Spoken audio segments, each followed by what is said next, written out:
Ask a Headhunter Live, number 4. Happy Tuesday, February 25th, last Tuesday of the month. Welcome. Call in or join via Teams and ask away. Right now, I am actually doing a little bit of quick housekeeping with the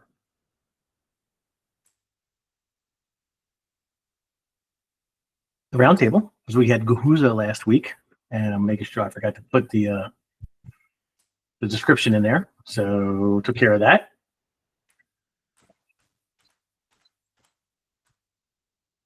Now I guess my description is too long. I'm going to get rid of 49 things there. Let's do that. We got it.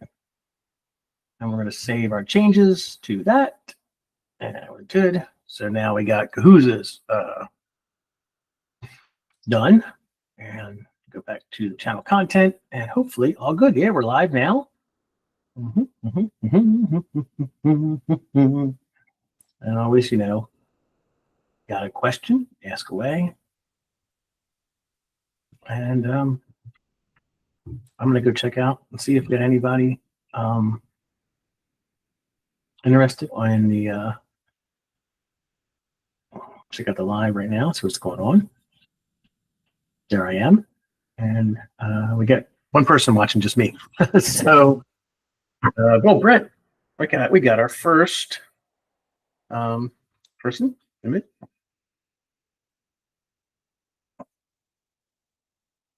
Brent, how are you?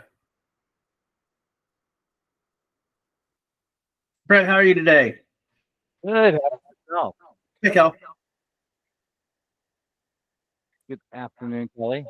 Hi. So, welcome to, that's the first time I think you come on Ask a Headhunter Live. So, you just come on to say hi, or do you actually have a question? Oh, I've got questions. I've got questions, all right. Ask away. That's Ask away. That's what it's here for. I'll share, screen share, do whatever you need. So ask away. Let's see here. So I'd say the one thing that I get lost in a hurry is how you're using Typing Mind and ChatGPTs and how you use the APIs to set that all up. And Sure thing. Yeah, do you have a monthly with all the chats? Or nope. I just got done using it because I took the transcript from our meeting on Friday with Kahuza, dropped it in there, and asked it to summarize for me. So I have it up and ready. So I'll screen share and walk you through how it works, how you set it up and everything. So let's come here, share the screen. And so let's get rid of this. And you're going to send this out, correct? Post this? This is live right now. Yeah. So it'll be okay, right on. Yeah, it's live. Okay, so this is Typing Mind right here, right? So it looks very similar to if you're using ChatGPT, except you can have your agents sitting right here. And agents are the same thing as a GPT. If you know what a GPT is in ChatGPT. Yeah. Okay, so agents are the same exact thing, right? So I can, like, for example, people always ask me about this, meeting transcriptions, testing for notes, right? So I can drop a transcription of a Teams call or a phone call in here, and it will transcribe the entire meeting and pull out all the important stuff. And let me see if I can find an older one. Let's see. Got here. And find one. So basically what it does, allows me to send out what I call like really cool interview summaries, right? So interviews, here's one. So basically it says, the interview with a candidate with extensive experience in the mental building industry, working in the field for 27 years, who he's worked for. It shows his experience, his qualifications, the key discussion points, the compensation he's looking for, why he's looking to make a change, etc. Right? So that's basically a way you can have a really good interview, and then you send that to the client, right? You can send the client your interview summary along with the resume or whatever it is. That's what a GPT is, right? They call them agents in Typing Mind. So you can make all your own agents, and all my agents are right here. I have all different types: recruiting, staffing, tech, design, marketing, and I mess around with them. I have, things that I'm testing and things that I'm kind of working with, like meeting transcription testing for interviews, right? So I could just probably change this because this works now, and just kind of working with, like meeting transcription testing for interviews, right? So I could just probably change this because this works now, and just do that and save that, right? So now I know this is good to go. It's my meeting transcription notes for interviews. So if you want to set it up, the first thing you need to do is you need to buy a licensing key from Typing Mind, okay? And to do that, you go here, and it's $39, $79, and $99. This is a one-time fee, lifetime licensing fee, right? I bought the premium one for $99, and you actually get 5 license, or one license that you use on 5 different computers or 5 different places, right? So I've given one to Kelly, right? I gave one to Ernie, I think. I have one for me, and then I have one that I use on my cell phone, and another one I use for a Chrome extension, right? So I use them all up. So once you get the licensing key, you put that in right here, right? There's my licensing key. And then to get it to work, you have to get API keys from Anthropic, OpenAI, Google, Gemini, whatever ones you want to use. Kelly, for example, is just using, I believe, OpenAI right now, which is all the ChatGPT models. And I tried to help her set up Anthropic, I think, and she was having problems logging on at the time. So she may have changed that. I don't know. But what you do is once you get your licensing key in Typing Mind right here, right? You put your key in, then you have to get your API key. So you come right here, and this is going to be blank, right? And you'll click Get API Key, and this is going to take you to the platform for OpenAI to get that, right? So I have all these secret keys, right? One for TARS, one for DAL. I forgot my Typing Mind key, so I had to get another one, and I have some from other stuff, right? So once you get a key, then you have to put money on it, right? And it'll show your activity every month, your usage, your cost, and everything, what your monthly. As you can see, I haven't spent any money this month, right? It'll show your activity. It shows my tokens in and out, right? And how much I use for each one, right? And then if you need storage, you can get storage. You can have assistance. There's all kind of cool stuff you could do. But let me go here, the dashboard. And API keys, usage, and you have limits, certain amount of limits on each one, depending on what tier you're on, right? So I put, right now my current usage is $2.69 for this month. That's all I've spent, all the stuff that I've done. I have a budget alert of $30, and I've increased my limit. I actually threw an extra $50 on this because I wanted my limit to go up to usage tier 2, right? And usage tier 2, and I'll show you what this means. So when you're in tier 1 and you spent $5, you're allowed to use tier 1. Tier 2, you spend $50. Tier 3 is $100.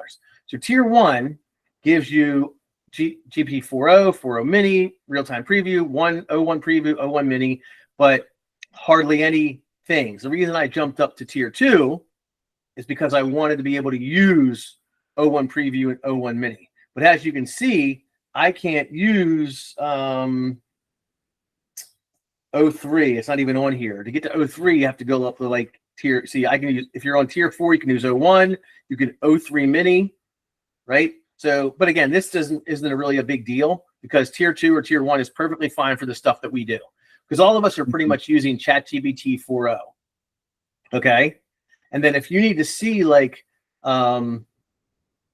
what the costs are, let me go back to this. You can get an idea. I think for ChatGPT 4o, I believe 1 million tokens is $5, right? So see here, like in January, $7.62 is my balance out of $10. I put $50 on to jump up to that tier, but like I didn't, as you can see, I haven't spent a lot of money since September of 2024. I've spent 10, 20, basically, I don't know, $30, $80, whatever. And I have credit grants as well. right? So they give you free credits every month as well for 4.0. So my balance is probably still around $50 and won't go down for a while.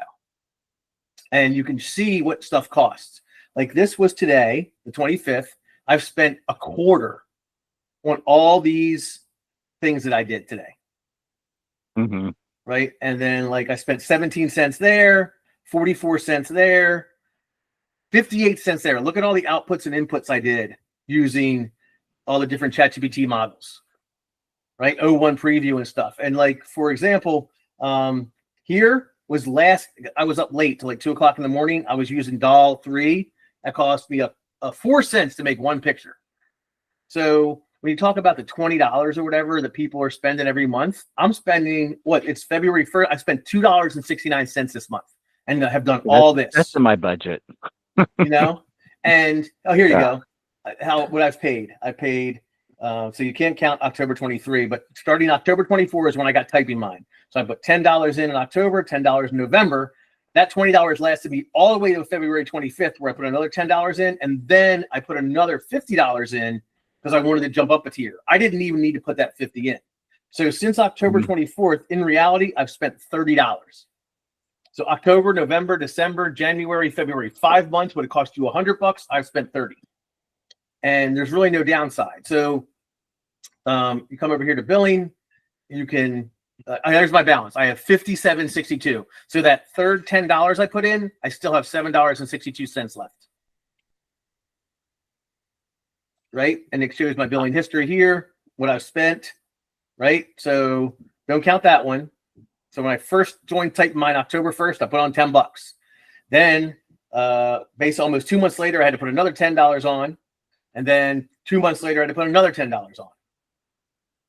And the same thing goes when you come over here to Anthropic, right? I have 2 keys there, and you can see the billing there for Anthropic. I've spent a total of $15. And I still have $5.10 left. That's for Claude, right? And then you come over to Google Gemini. I have not spent any money. They give you lots of free stuff. So I think I've just put $10 on since I got this. And I don't, and it expired, and they're still giving me free credits. So I haven't had to give. I spent a penny, right? So I haven't really had to give them any money at all, and I'm able to use it.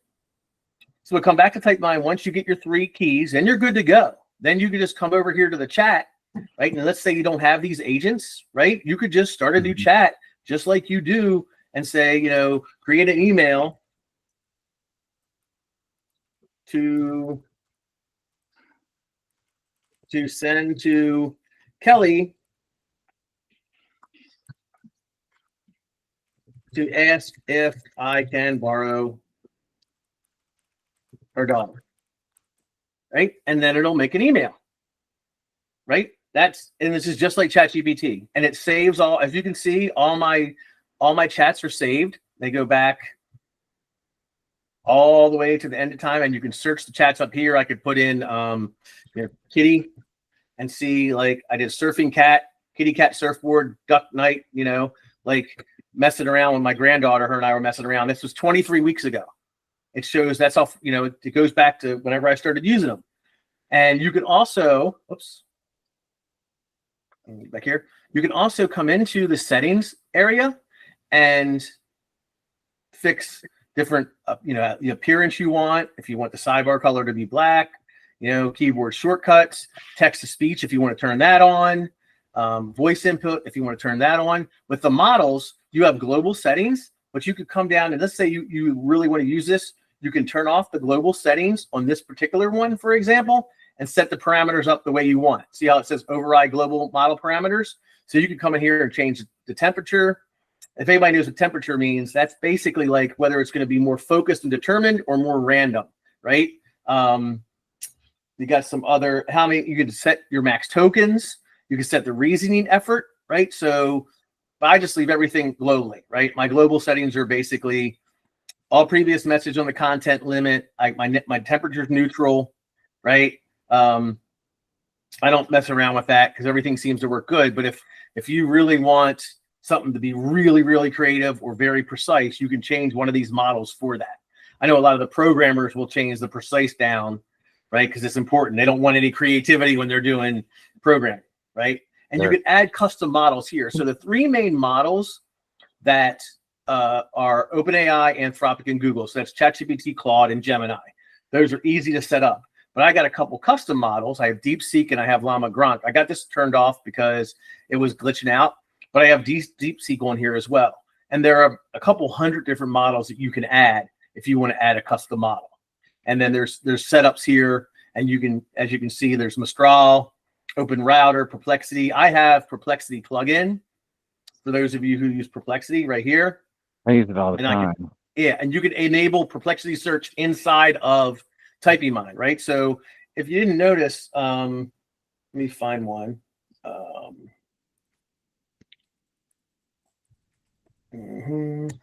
A lot of times when you are doing something, I'm trying to find like, oh, here you go. See right here, you can have, I have the internet search on as well. So this is a thing about cold form steel. So I can ask it to search Google for cold form steel. And you also, when you do some of these things, right, you can, when you go to do the, let's see if it does it here. Maybe do a new chat. I'm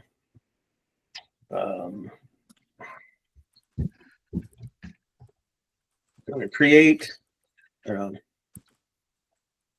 a picture of a wine glass full of beer. So it's going to say, am I able to do this? So I'm going to switch over to Claude because Claude likes dealing with this, right? And then hit regenerate. And then right here, see the plugins? I can use Dolly. I can use Perplexity Search. I can use Stable Diffusion, right? And turn those on. So right now I had just Dolly turned on. So now it's going to make me using Dolly. It's going to, or is that, I think that's how you say it. It's going to make me a picture of a wine glass with beer in it. Right now, I could come here and go, okay, turn off Dolly and regenerate. And now it's going to try it with Stable Diffusion version 2. It always uses that first because that's a cheaper version. If you don't like what you get, you can turn it off, right? And use free and hit regenerate. And now it's going to use Stable Diffusion version 3 and give us a wine glass with beer in it. So again, these are plugins that I added. So they didn't do a wine glass though, right? So that's, I'm mad. I'm like, no. In a wine glass. See what happens, right? Does it help if you capitalize things like that, or were you just doing that? I don't know. But it says, I apologize for being too elaborate. Let me create a simpler, more direct image of a beer specifically in a traditional wine glass. So then it fixed it. Right? So those are the plugins that you can turn on and off here. And you can go manage your plugins. So that's what makes Typing Mind really cool, is there's a lot more you can do with it. And also, if you have a GPT that you created, right? I've created a bunch of GPTs in ChatGPT before I moved over, but you can only use them in chat. You can't use them in Claude. You can't use them in Gemini. You can't use them in DeepSeek. Well, I can now, right? Right. This guy here, I did a, I took his LinkedIn profile, right? And used DeepSeek to make a summary of his background. But then I can see, okay, let me see what Claude does and hit regenerate. It's 80 degrees here. Well, you can go. Where are you? She's in California. Where in California? This is how Claude is doing this guy's summary, right? Versus how DeepSeek did it. So that's kind of cool too. You can compare and contrast different models, right? Claude does a really good job of writing. If you want to write a story, right? Or if you want to do a blog post, Claude does a really good job at that. And I actually have a prompt. I don't think I've saved it yet.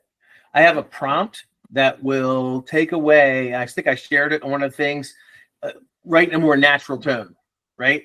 So if you want to write a story about whatever industry you work, right? If you work cybersecurity and you want to write a blog post or a long LinkedIn post about cybersecurity, you can use the prompt that I have to make it sound more natural versus very ChatGPT-ish or AI versions.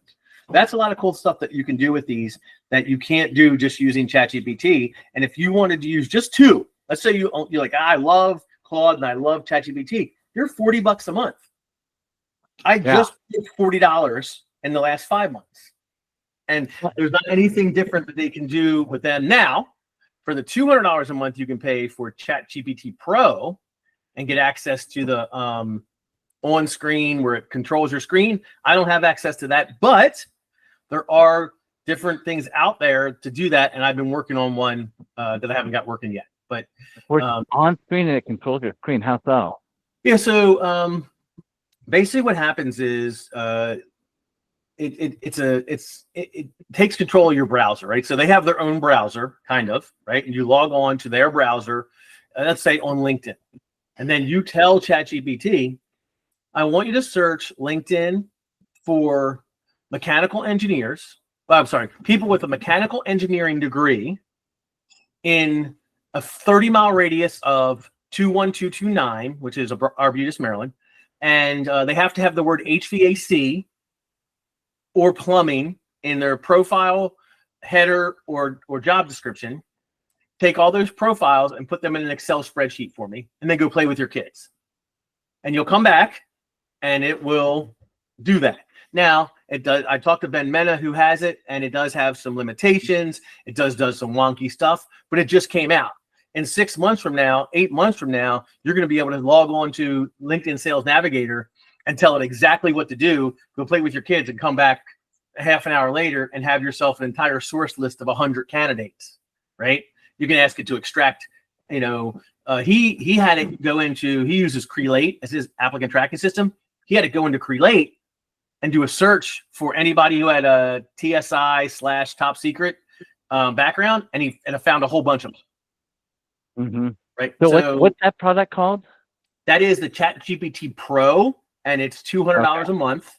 And it's I don't know that the term is, I always say AI controls your computer, or the large language model controls your computer, because Claude has a version 2 as well. It's expensive though. I saw a guy do 5 different examples with Claude when Claude first came out, and he said it cost him like $13 per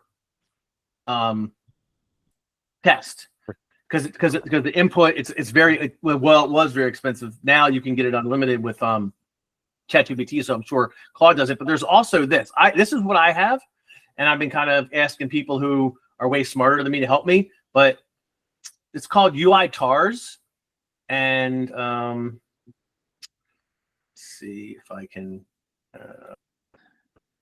later. I don't know if I can show it on here. I think I have to be over there. Let me see. This can't. Let's see. Stop presenting. Let me pull up.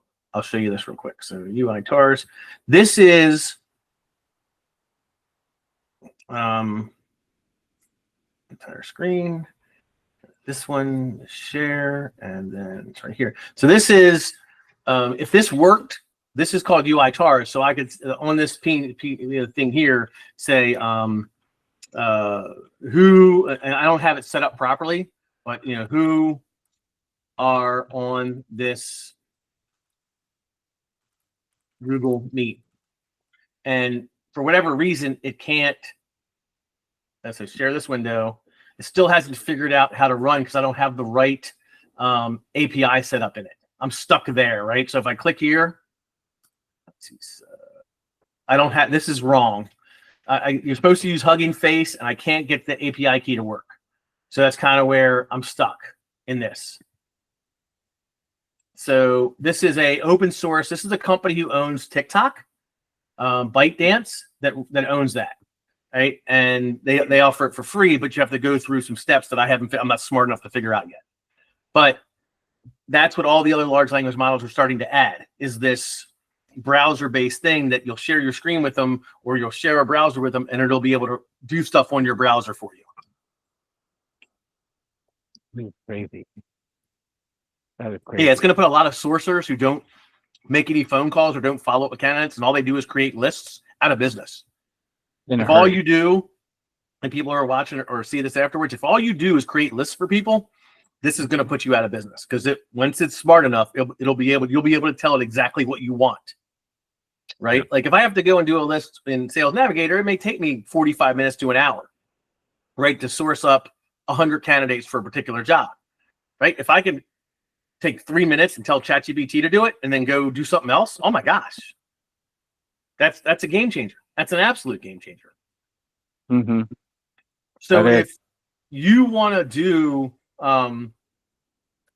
set up Typing Mind, just let me know and I'll sit down with you and walk you through it, right? Because we can't do it here because people are going to see your billing, they're going to see your API keys, right? I don't need somebody. I just showed my API key for a second. I got somebody going to screenshot this and steal my API. So you don't want somebody using your API key, right? That's the last thing you want, because it's the usage, right? So if you want to do this, just make an appointment and I'll gladly, 5 o'clock tomorrow, 5 o'clock Thursday, whatever, and walk you through how to set it up. I set Kelly up over the screen. It's really easy. Right, Kelly? Okay. Yeah. Especially when Tom does it for you.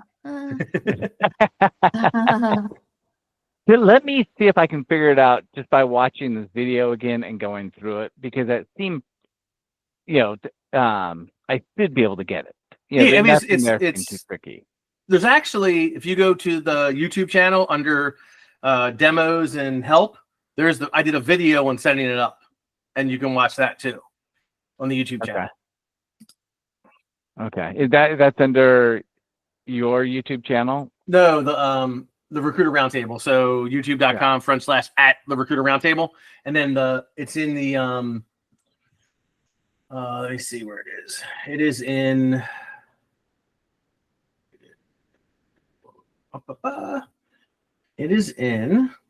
the help and demo section. It's called Typing Mind and how I set it up and use it. Okay. Oh, perfect. Yeah, it's the third video in there. There's also like one for job in, how to remove first year connections, how to do your DMARC, right? So there's a bunch of stuff in there on that. But yeah, the one I did for Typing Mind is like 11 minutes long, and it walks you right through. Buy this key from Typing Mind, put it in this spot, go to ChatGPT, sign into ChatGPT with your Google account, put in your credit card number, add $10 to it, get your API key, and you're off and running. That's it. Easy enough. Perfect. Well, that was my big question for the day. That was. I'm glad it helped. I saw on your Facebook group, I saw how you have like some attachments, like maybe their Word doc where you said words that sound like LLMs or something like that. Words to remove. Yeah, there's a lot of words. And I pull that one up because I have it. And ChatGPT stuff. Prompts, Typing Mind, AI tips. Remove AI words from writing. So there's like this list, right? Meticulously navigating in today's digital age, game changer, designed to enhance, daunting. When it comes to, in the realm of, right? Like just a lot of like words that I will, if I'm writing something or a blog post or something, I will absolutely use that to get rid of that stuff. Yeah. I'd like to be able to store that in one spot, and then also make sure that, well, my GPTs or agents are learning how I think, and like. So that's what will happen is that you're using the API. ChatGPT knows how to spell my name, THOM. The more you use it, the more it learns. And in the settings part of, I can't remember if you can still do that or not, but there is, in systems instructions, you can have things like never start an email with, I hope this email finds you well, or anything similar, right? You can add those in the systems instructions, right? There's a lot of different things you can add to it to make it more like you, right? In the systems instructions. I haven't messed around with it as much as other people do. And Typing Mind's got a Discord, right, where you can ask questions or people are super helpful. Like I was able to add a plugin for weather, right? And the guy helped me walk through how to do it, right? And so the Typing Mind community is really cool when it comes to that as well. So anything you have problems with, you just go on the Discord and say, hey, how do I do X, Y, and Z? And people will jump in and go, oh, yeah, we'll do this, do that. You know, oh, you can add this to that, and they'll show you how to do it. It's kind of cool. I like the Typing Mind community. That's cool. And yeah, I mean, the only downside, I guess, is if you want extra storage to store all your stuff, and I don't. All I want to store is my chats. But a lot of like programmers and stuff, they'll want to store the program and all the stuff that comes out. So Typing Mind gives you X amount of storage, and then you can buy storage from them. I guess that's how they make extra money. I have 5 megabytes, and I'm only storing 0.9 megabytes because I only store my prompts, my plugins, my custom models, and my chats. Right? I don't store a lot of the other stuff. But if you want to add storage, they charge you for it. I don't need to store anything. Or just the basics. Yeah. And like I said, you know, auto generate titles for new chats, auto suggest relevant keywords after, and it does, it'll suggest things for you too, right? When you're done, or do you want, like I showed a agent the other day that was for gap selling, right? And it says, do you want to do this one, or this one? What do you want more information on, right? And you can say, I want to focus on this, and then it'll help you write that, right? So it knows kind of when you ask it, like, give me 3 examples of X, Y, and Z, and then it'll say, which one of these examples do you want to expand on? And then you expand on it, and they may ask you another question. That's what I like about it too, is it's really cool when it comes to that stuff. Yeah. Yeah, I like gap selling, I like Sandler, and I like Peter Lefkowitz. Okay, so yeah, so I have not done a Sandler GPT or agent. I bet you could. I bet you could do a really cool Sandler selling agent, right? If you went and found like the basics of Sandler selling, right? We should probably try this. So you can go out there and get one of the basics of Sandler selling, right? And then put it into an agent that says, you know, this is Sandler selling skills. I need to sell this person this service. Help me develop Sandler questions that would work. And it'll probably do it for you. I'll mess around with it in the future, but you can do that kind of, if you have the information. There was another, what's the guy's name who does, that's from Atlanta, who does the Huff. Huff does some type of testing, right? The disc profile, right? Dominance. Wow. I can't remember what it stands for. I helped him build a GPT that you can grab someone's LinkedIn profile and their resume and get a basic disc profile of them, which will help you how to talk to them, right? Like if you're talking to somebody like me who, you know, where I fall in this profile, I want, you know, according to them, you need to be quick, to the point, give me the price, that's it, right? Where if you're talking to somebody maybe has a more engineering background, they're going to want to hear both sides. They don't care about price yet. They need more information. So it'll help you sell to people too, using the disc profile, right? There's so many cool things you can do with it. That would be crazy. If you could look at somebody's LinkedIn profile, figure out what their disc score is, and then, you know, have your emails. Well, what you'll find is my disc score based on my LinkedIn profile was different than my disc score, my real disc score. So he had me take a disc profile, right? And it showed my disc profile. And then we ran my LinkedIn.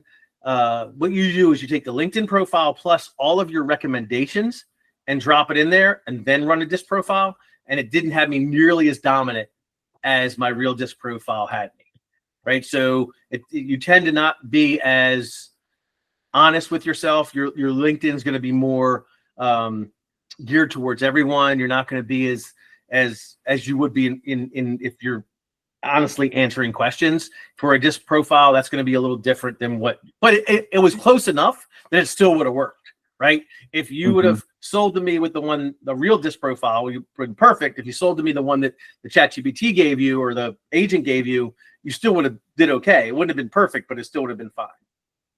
If that makes sense. You know what I think? Yeah, you know what I think would be really powerful is, the adoption curve, and you always have, you've got the people that spend the night outside of Apple for the new iPhone. And then you've got the 10 through 30% who are early adopters. And then, the 30 through 70% that are mid-levels. And then at the end, you have the people that just follow the taillights and would never do anything. Yep.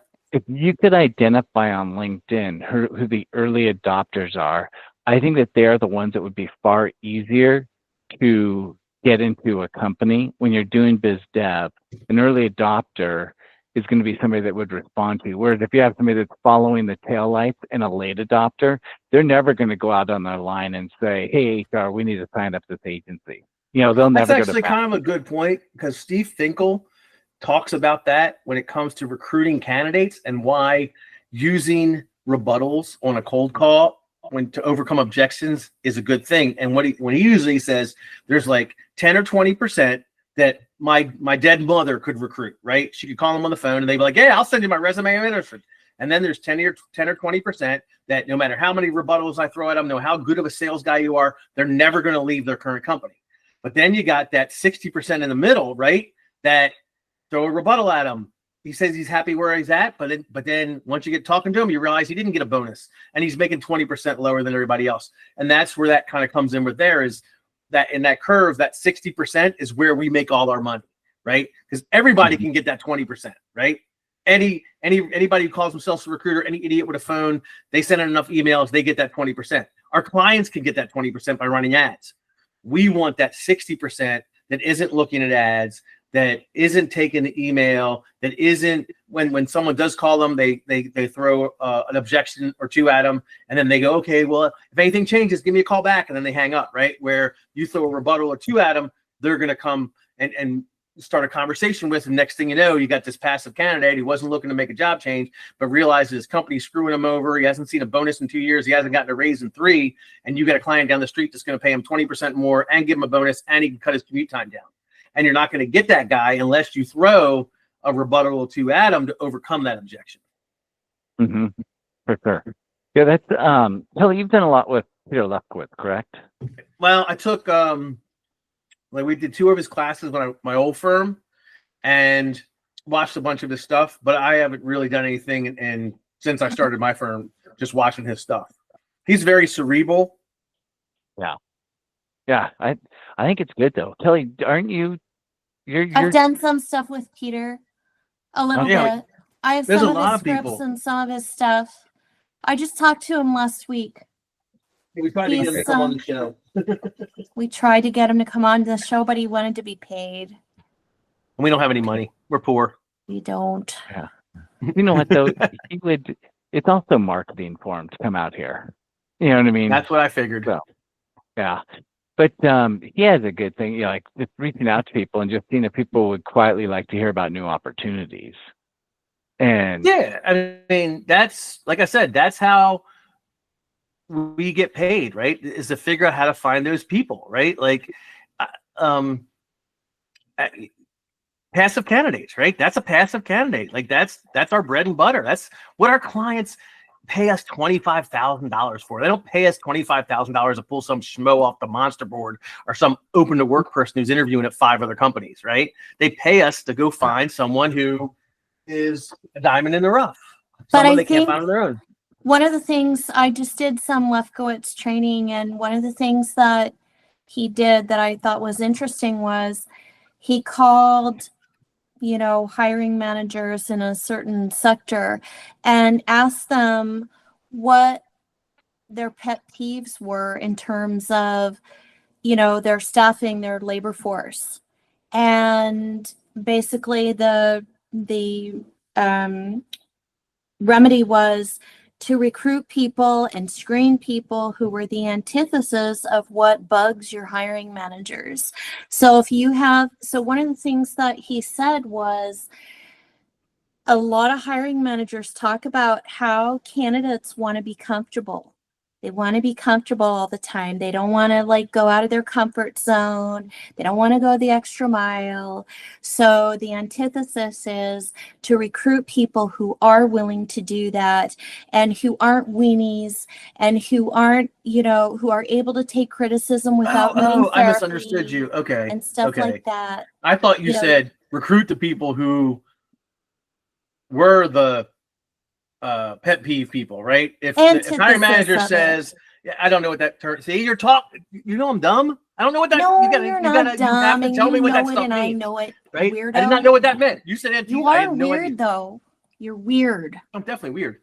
You're not. I didn't know what that term meant. I didn't know what that term meant. So now I know what you mean. Recruit the people that are the antithesis of what bugs your hiring managers.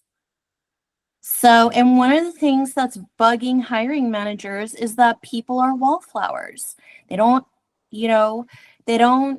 can't stand up to criticism.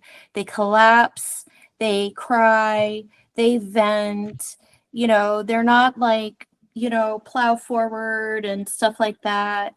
So, there's a lot of really good information that he does. He's one of the better trainers. Antithsis?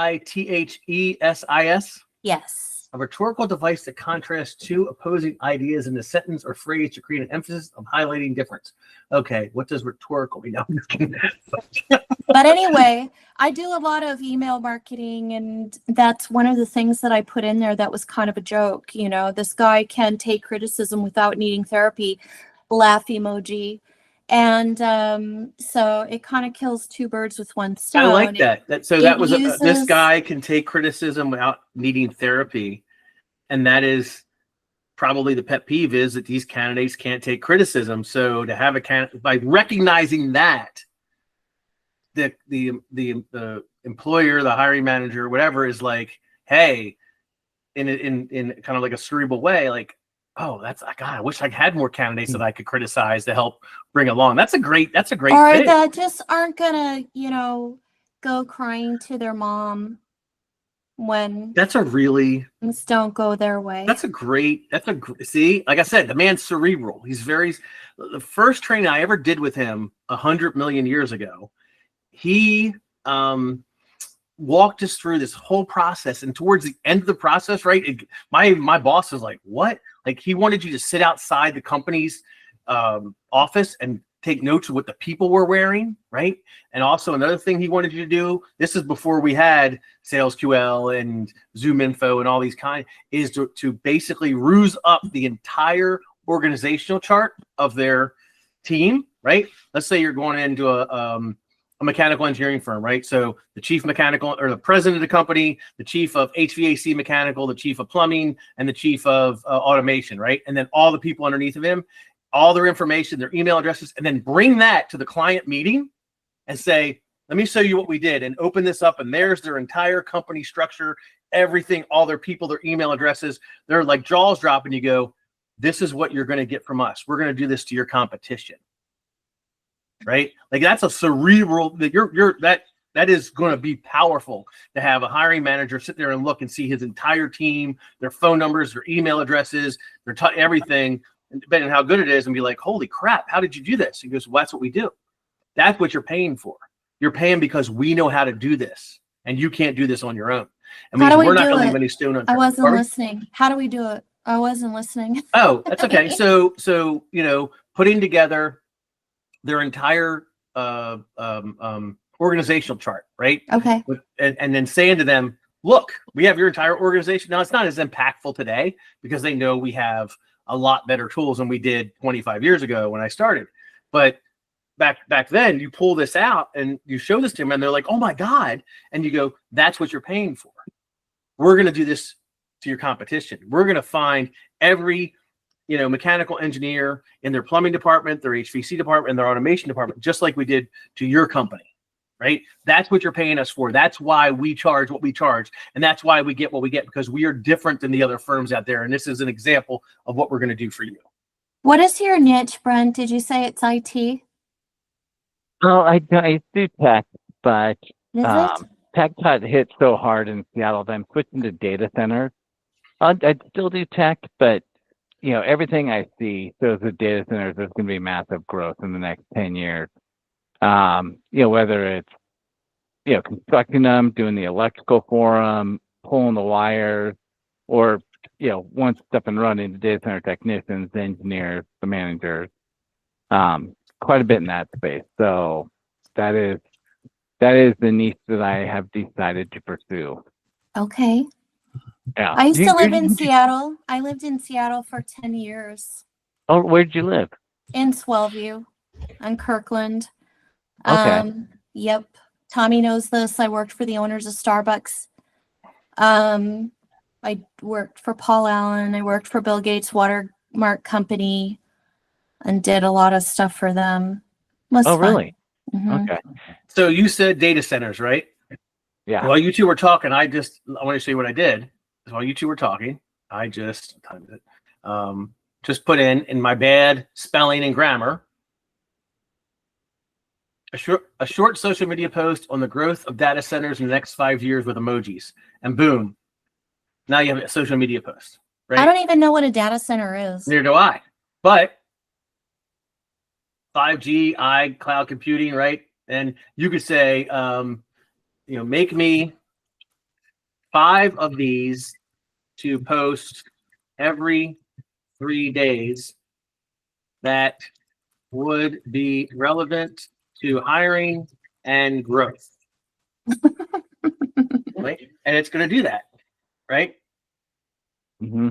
Now you have 5 social, and people don't think about the stuff that you can do. Now I have 5 social media posts, and if you have there's so many softwares out there. I have one called Socialmonia. You can then, right now I could go to Socialmonia, post these, one go out in 3 days, one go out in 5 days, one go out in 9 days, and now I have LinkedIn's getting my algorithms going up, my exposure's out there, right? The stuff is out there, right? And doing stuff like this is so simple. And this is just me not knowing anything about data centers. You know more about it, so you could actually add to this, right? About data centers and large language models and AI computing and blah, blah, blah, blah, blah, blah. And it'll make these short little things with emojis and hashtags, and you're off and running. There's just so much that you can do with AI that I think people don't really think about. They don't think about what can I do? And there's just so much you can do. It's just really awesome, in my opinion. And now Tom and I have a new niche. Oh yeah. Don't tell anybody. Beth, now here's a crazy thing. I've been posting for the past 2 weeks. That's it. I just started a post 2 weeks ago, and in my report, my LinkedIn report that it sent me, it said I had over 10,000 impressions on these posts. Wow. That's awesome. And it's like, wait, it doesn't take long to get this going. Nope. It does not take long at all. And the more you post, and the more likes and impressions you get, and people that share it, the higher you will get put in the algorithm, right? So if you're posting stuff that people are reading and sharing and liking, then more of that's going to show up in the front page of all your LinkedIn followers and friends, right? I don't know how many followers I have, but when my stuff is, if they like my stuff more than all the other people they follow, my stuff's going to show up more than theirs. That's the whole point of it, is getting yourself up there. And it has to be, good, organic posts, memes, jokes, whatever, so people keep liking your stuff, right? That's why I say everything can't be about business. Occasionally I'll post dad jokes.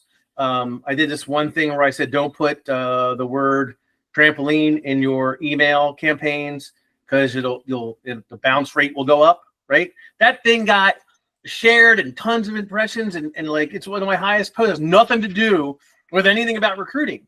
Another one is an AI picture that says, can ChatGPT build this? And it's the building, right? And that one was huge, right? So you drop those in there, and that helps drive up your engagement and your algorithm. And then you put your job postings and your other stuff in there. Yeah, I had a dad joke in mine, and it got a lot of impressions. Yeah, people like that stuff, man, because they're sick and tired of seeing the same stuff over and over. Look at me. But look at my job. On there? I mean, you're just talking to other recruiters mainly, aren't you? Like the people. I get a lot of the one I did, the 3 that I did, the hurricane strap one. all these structural engineers, engineering managers liked it and reshared it. So that one was really good. The same with the building, the AI build this. That was one of my highest evers, and that was tons of hiring managers and stuff that also shared that. You could also tag a couple, like if you think it's really relevant to a hiring manager or relevant to candidates, tag a couple candidates in it. And if they like it, it'll spread that way. I made a comment on an engineer's post the other day, and because of that, all of my followers have come on and seen it and commented on it or liked it or whatever, because what I said got a lot of likes as well, right? So that's how that algorithm works. And the point is, also candidates and clients, you don't really, oh, is this giving me a lot of business? It's just to keep you in front of your face in front of them. It's another tool to remind them. You send them emails, you call them, they see your LinkedIn Oh, post, you can't want to crawl under a rock like me, Brent. No, you want everything possible that so when someone quits, they go, oh, call Kelly. Let's get this position filled. I saw it. She had that funny meme about yada yada, or she had that post about how data centers are growing, whatever. Call her real quick. Let's get her back on the horn. We need to get this position filled. That's what you want them to think about you. And if you're not in front of them all the time, they're not going to be thinking about you. Like their stuff too. The only thing is sometimes you can be way too much. Like you can do overload. Like I've had to block people because I just you're in my face every effing day and I cannot stand you. Yep. Get the fuck That out. is why you have to really be strategic. It can't be all business every day, 2 posts a day. It can't be jokes nonstop. And I tell you, 3 to 4 posts a week at the most, spread out at different times. And I use Friday as Funny Friday. That's when I usually will send a joke. That's it, right? My daughter, she's the one that told me this. She grew the social media page for the athletic department at University of Tennessee from a couple hundred to several thousand over a 2-year period, right? And she got the chancellor to dance in a video, right? That was one that's how they got stuff like that, along with this is what we're doing. This is the schedule for this. And all of a sudden people realized when they followed that page that they would get all the information of when they could come and play volleyball, basketball, workout, whatever. And then it became a place for all, and then the consistency was important too. Consistently making sure that she was doing those things. Now, I don't know how we would do it with us, but I consistently make sure I have my job posting goes out once a week, one time only. Sometimes I'll post the hot job of the month or the hot job of the week, but I only post my link to our open jobs once a month. That's it. Or once a week, sorry. Don't inundate your group or the people with this job, that job, this job, that job, got that. They're going to block you like Kelly does. Because you're constantly just throwing out there, I got this job, I got this job, I got this job, I got this job. And nothing else of value. That's why I post articles. Unemployment this, construction growth that, manufacturing growth here, right? With a little blurb about it. If they want to read it, they can read it. But just hey, did you know that the unemployment in Florida is XYZ and has been trending down because the growth is there. There's not enough people, right? And then they can read it if they want. But it's just a relative article about our industry that the people that I'm connecting with and that follow me or I follow will see it. And then remember, hey, we're having problems in Florida. I posted that. Let me go back and read it. Maybe we should call him. Maybe we need his help. Simple as that. Yeah. And thank you for your service too. Any final words? We got about 5 minutes left. No. Anybody who's watching wants to call in? Any other questions, concerns? Anything you guys want to talk about? No, I've got a lot to do on here. Typing mine's great. I'll say it again. Yeah. It's great. So Kelly, where in California are you? I'm in San Clemente, which is halfway between San Diego and LA. It's about 30 minutes from Disneyland. Yeah. Do you know where Belmont Shore is? Long Beach? I've heard of it. Okay. Yeah, my brother-in-law is from there, so I've been down to that neck of the woods quite a bit, which I love it. I love those beach communities. Mm-hmm. Yeah. Yep. I mean, that's just if the water wasn't so damn cold, I would love to be there. It's just ridiculously cold. The water's too cold for me. The water's too cold, and here you are sitting in a parka in your house. But you guys are like super close to trestles, uppers and lowers. Isn't there a pier? There's all kinds of piers. Yeah, there's like 2 piers by you. And the San Clemente Pier. I forgot about that. That's a good surf break too. A buddy of mine lived there and tracked every day that he could surf. And it's every day. Like 300 days out of 365 he surfed. And it was at least waist high, which to me, it's like the best climate in the world. It's Mediterranean climate. It's sunny all the time. The water's too cold. No. No, it isn't. You just have to get used to it and wear a suit. I know. I would rather go to a place where I don't have to wear a wetsuit, like Florida, but it's not consistent enough. But one of these days, I'll be sitting on the beach in Panama or Nicaragua or Costa Rica, where you can surf 300 plus days a year and never have to wear anything more than a pair of shorts. And you might not be able to get back into the country. Don't care. Because by the time I move there, it won't matter. Right on. Well, I hope you two have a good rest of your evening. And thank I will see you Friday. You too. That's so weird. Like I did this and then like stuff. Nobody did that? Why does this stuff pop up?